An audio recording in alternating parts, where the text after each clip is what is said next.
Hello and welcome back to Financial Market Insights for Traders. I'm your host, Sophia. If you've been trading or investing for any amount of time, you already know one thing for sure. The markets can be unpredictable. Prices rise and fall. Fear and greed swing back and forth. Some days, everything feels stable. Other days, it's like riding a roller coaster in the dark. And that, my friends, is volatility. Today's episode is all about understanding volatility and the risk measures that can help you manage it. We're going to dig deep into concepts like portfolio drawdown, value at risk, beta, and of course, the VIX index, sometimes called the fear gauge of the market. We'll explore not just what they mean, but how you can use them in your own trading or investing decisions. And I promise you, by the end of this episode, you'll be able to see volatility not just as a threat, but as a guide. Segment 1, what is volatility? First, let's define volatility clearly. In the world of finance, volatility is simply a measure of how much an asset's price fluctuates over a certain period of time.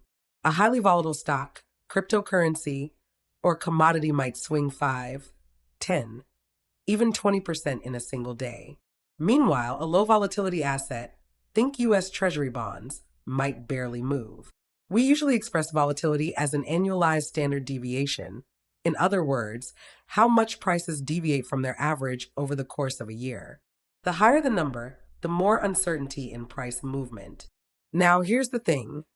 High volatility doesn't automatically mean bad, and low volatility doesn't automatically mean good. For active traders, volatility equals opportunity. Without it, you can't profit from price swings. And this is but volatility becomes dangerous when you're overexposed, underprepared, or simply unaware of how big those swings can get. Segment 2, historical versus implied volatility. There are actually two main types of volatility you'll hear about. Historical volatility, sometimes called realized volatility, is backward looking. It measures the actual fluctuations in price over a set time frame, like the past 30 days, 6 months, or a year. Implied volatility, on the other hand, is forward-looking. It's derived from the price of options and reflects what the market expects volatility to be in the future. Traders use both. Historical volatility shows how stable or unstable an asset has been. Implied volatility hints at whether the market expects calm seas or a coming storm. Segment 3. Why volatility matters for risk management. Here's where this gets real. If you can measure volatility, you can prepare for it. That means adjusting your position sizes, setting your stop losses wisely, or even stepping back entirely when the risk just isn't worth the reward. Without volatility measures, you're flying blind. You might have two positions in your portfolio, both worth $10,000, but if one has a volatility of 10% and the other 50%, your risk exposure is completely different. Segment 4, key risk measures you should know. Let's talk about 3 essential risk measures. 1, what is portfolio drawdown?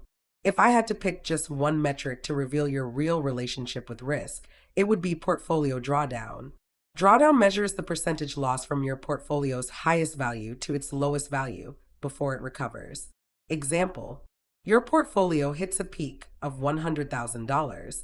Then, during a rough patch, it drops to $80,000. That's a 20% drawdown. Why is this important? Because drawdowns are the lived experience of loss. Even if your portfolio ends the year in profit, a big drawdown in the middle can push you into panic selling, revenge trading, or abandoning your strategy altogether.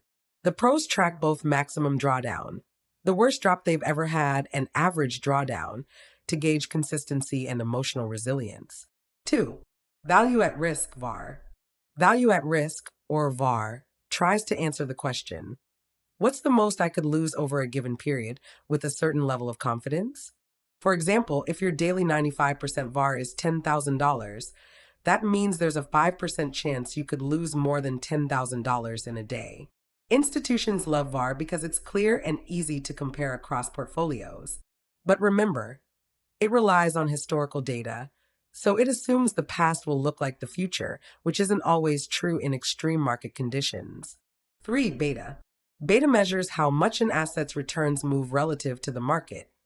Usually the S and AMP wink with tongue sticking out 500. Beta of 1 means it moves in sync with the market. Beta above 1 means it's more volatile than the market. Beta below 1 means it's less volatile. A high beta portfolio might double your gains in a bull market, but it can also double your losses in a downturn. Segment 5. The VIX Index, the market's fear gauge. Now, let's talk about the famous VIX Index. The VIX measures the market's expectations for volatility in the S and AMP wink with tongue sticking out 500 over the next 30 days, based on options pricing. Traders call it the fear gauge because it often spikes when markets fall sharply. Here's how to read it. Low VIX around 10 to 15. Market is calm, maybe even complacent. Moderate VIX around 15 to 25. Normal uncertainty. High VIX 25 and above. Fear is in control. These spikes often happen during big sell-offs or crises. Using the VIX to manage volatility can be as simple as reducing your position sizes when the VIX is high, hedging with protective options or volatility ETFs, watching for contrarian signals. Extreme spikes can sometimes mark market bottoms, while extreme lows can warn of complacency. Segment 6. Practical steps to reduce risk. So, how do you keep volatility from blowing up your portfolio? Diversify across uncorrelated assets. Don't put everything into assets that move together. Stocks, bonds, commodities, maybe even REITs or alternatives. Position sizing. Risk a small percentage of your capital per trade. Many traders stick to 1% to 2% of their account. Stop loss orders. These are your safety net when prices move against you. Avoid overleverage. Leverage magnifies everything, your wins and your losses. Track your drawdowns. Make sure your real-world losses stay within your comfort zone. Segment 7. Technology makes this easier. The truth is, managing volatility and risk is much easier now than it used to be. Modern trading platforms do the heavy lifting, tracking your drawdowns, calculating volatility, showing you live VIX data. One I recommend is crystalballmarkets.com trading platform. It's world-class, cutting-edge, and user-friendly, giving you live volatility tracking, portfolio analytics, and seamless trade execution. If you're serious about staying ahead of market uncertainty, this is the kind of tool that can make the difference between reactive trading and proactive strategy. Segment 8. Keep learning. Risk management isn't a learn once and forget it skill. Markets evolve, volatility patterns change, and new tools appear all the time. One of my favorite ways to keep learning is through podcasts. And yes, you can absolutely make this a regular habit. Crystal Ball Markets beginner-friendly podcasts cover trading, investing, macroeconomics, and financial markets in a way that's clear, practical, and perfect for both beginners and seasoned traders. So here's the takeaway. Volatility is inevitable, but risk is optional if you measure and manage it well. Portfolio drawdowns show you your pain threshold.